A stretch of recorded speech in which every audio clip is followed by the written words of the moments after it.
found dead and fused into the family's couch. Really the worst case I've ever seen about human neglect. The case I'm discussing in this video has been hard for even the most cold-hearted people. On the 3rd of January 2022, emergency services received a call from a woman residing in a small town called Slaughter in Louisiana, USA. Slaughter has a population of just under 1,000 people. Sheila Fletcher, a 64-year-old respected town official and former prosecutor's assistant. Her chilling words were, "My 36-year-old daughter, Lacey, has stopped breathing." The first responders knew there was something horribly wrong. When emergency responders arrived at the Fletcher home, they were immediately faced with a nightmarish scene. A revolting stench of decay and feces was so thick in the air that even the veteran coroner, Dr. Bickham, a man who had worked over 30 years processing death, couldn't stomach it. But nothing could have prepared them for the horror they were about to uncover, an image that would scar their minds forever.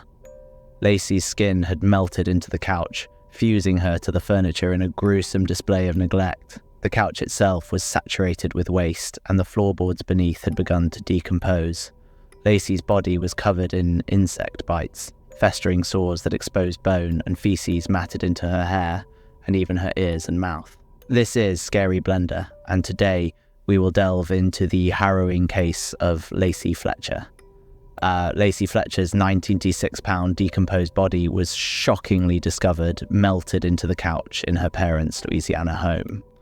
The autopsy revealed Lacey's cause of death as acute medical neglect, dating back to at least 2010. The couch she was confined to was soaked in waste, essentially turning it into a makeshift toilet. The remaining details of the autopsy are too disturbing to recount in full. While their daughter was literally melting into that soiled couch in the middle of their home, Sheila and Clay Fletcher continued to present themselves as pillars of the community, attending church, worshipping God, and acting like upstanding citizens. It came as no surprise when they were arrested and charged with the willful neglect of their daughter. However, as the investigation progressed, even more sinister details about this family emerged. You see, Lacey was diagnosed with Asperger's syndrome, a form of autism spectrum disorder, during her childhood. However, this didn't significantly affect her social life in her early years. She went to public school, actively participated in the volleyball team, and had no problems working with others. Those who knew her remembered Lacey as a quiet girl. She was always quick to lend a hand to those in need. But around the age of 14, her parents decided to remove her from school, claiming a worsening of her autistic behaviours. One neighbour said, "She was smart as hell, but she wasn't as emotionally mature as us." By the age of 17 or 18, Lacey was fixated on children's interests, like Disney movies, rather than the typical interests of teenagers. Eerily, people in Slaughter began seeing Lacey less and less until she essentially vanished from public view. They assumed she was an adult who had moved away, unaware of the horrific truth. Lacey was slowly becoming fused to that couch, just feet away from their own homes. Some reports suggest that Lacey may have suffered from locked-in syndrome in her 20s, a rare condition that leaves patients mentally aware but physically paralysed. This could potentially explain why she didn't move from the couch. However, the coroner directly disputed this, stating that Lacey's only diagnoses were social anxiety and severe autism. This once ordinary piece of furniture was now utterly decayed and destroyed, with a massive hole formed where Lacey had lain. During the autopsy, a horrifying discovery was made. Remnants of the couch's foam upholstery were found in Lacey's stomach. The extent of neglect was so extreme that the starving woman had resorted to trying to eat the very couch her body had melded with over 12 unfathomable years. When authorities discovered her body, her mother, Sheila, was found sitting and crying on the couch, while her father, Clay, watched in devastation, yet shockingly devoid of emotions over his daughter's unthinkable suffering. It was only natural that investigators would have countless questions. How could anyone, especially a parent, allow such appalling neglect to happen? Initially, the parents refused to comment, but Sheila later testified that as Lacey reached the age of 20, she became increasingly isolated and disengaged, refusing to leave the home or pursue any interests.